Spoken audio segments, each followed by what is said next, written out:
Mariners take the first two games from the New York Yankees, looking to make it three when they send Bryce Miller to the Hill this afternoon. You'll catch all of the action starting at 3 o'clock with the pregame show right here, Seattle Sports on 710. One guy that has not been hot, Dave. It's been odd to see what he's done because his average looks great. He just ended an 8-game hitting streak, but he's just not been himself. That's Julio.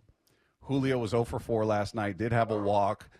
Didn't strike out, but he just seems like he's out in front of everything. His timing is off. You're looking at this team and what they've been able to do without him producing that way. What does this team look like if he gets somewhere close to what he's been?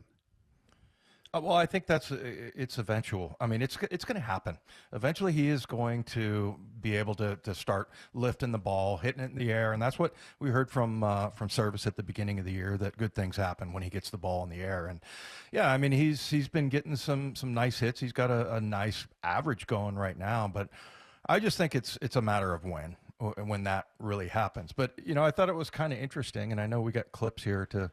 I've got a text from Bill Kruger about, kind of agreeing with what DeRosa was saying about, some of the problems he's having at the plate. And then, Blauer's a little bit more with the timing and things like that. So he's going to figure it out because I feel like, he pretty much already knows all that stuff. I mean, the stuff that you're looking at and analyzing and, people like DeRosa and, passing, whatever, they're talking about it. He's been talking about that since the beginning of the season, right? So, yeah, it's being worked on. And, he's just in the meantime, though, I don't know. I think it's a good process, the way he's kind of putting it together. He's, not hitting for power, but he's a big, huge dude.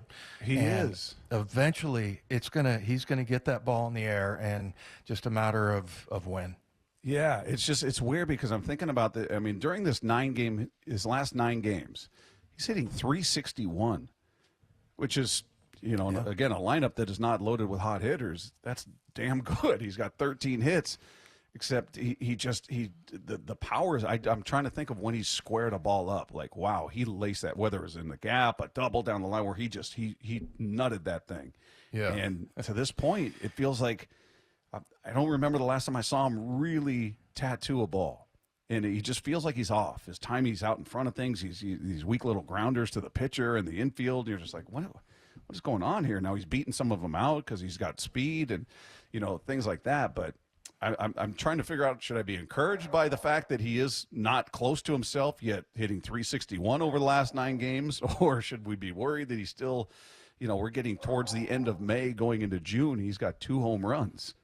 Yeah. Well, I think this is good news that we're complaining about this, or I'm not really complaining, but because over the last 9 games, as you mentioned, the .361, 13 hits, got a double and a home run, the 3 RBIs, but I mean, he's still getting it done, and if that wasn't, if that's not Julio Rodríguez, you're looking at this guy going, hey, this is pretty good what he's doing. He's really contributing to the team. So, I think, like I said, it's a good problem to have, and he'll figure it out eventually, but I thought the most discouraging part for me is watching this when he was struggling and wasn't hitting for average, was just seeing him chase off the plate. I mean, it just looks so undisciplined.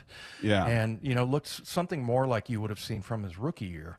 But, he's starting to figure it out. And I just feel like at some point he's going to get it down. And then I don't think he's going to look back.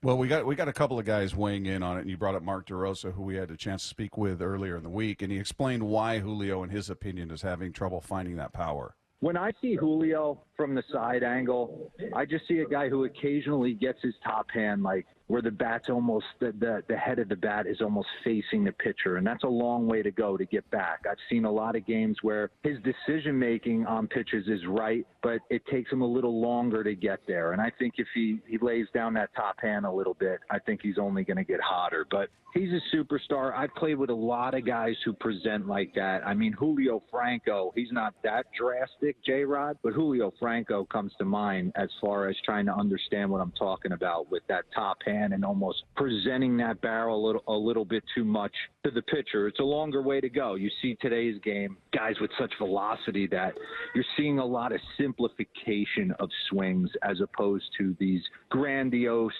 lot of moving parts. Yeah, it's an interesting comparison to Julio Franco, which I don't know if you remember, but he'd have that, his hands up almost back behind his head and the top of the bat kind of pointed down, and plus he was 74 years old when he was playing. So, but yeah, interesting comparison there. And then you had Jeff Passan on with Brock and Salk talking about Julio's swing length is a problem for him. But I imagine that the Mariners know this too and are working on it with him, right? Like I don't think any of this is going to be a surprise, and it's just a matter of can he figure it out mid-season in the box against the best pitchers in the world, and thus far to this point, he has not. Yeah, it's funny. Also weighing in, Bill Kruger, and Bill texted me, and when he was listening to DeRosa, and we talked about this the other day, but it's just it had to do with just making his swing too long. And the way Bill put it is very few can hit like he is trying to. So just, same type of theme, sort of shorten up the swing a little bit. And but again, I mean, you've got great minds like Bill Kruger, Mark DeRosa, Passan. We'll hear from Blowers here, but there's lots of people that, it's been identified. It's just a matter right now of Julio going out and getting it done. And, all of those things they've been working on for months, right?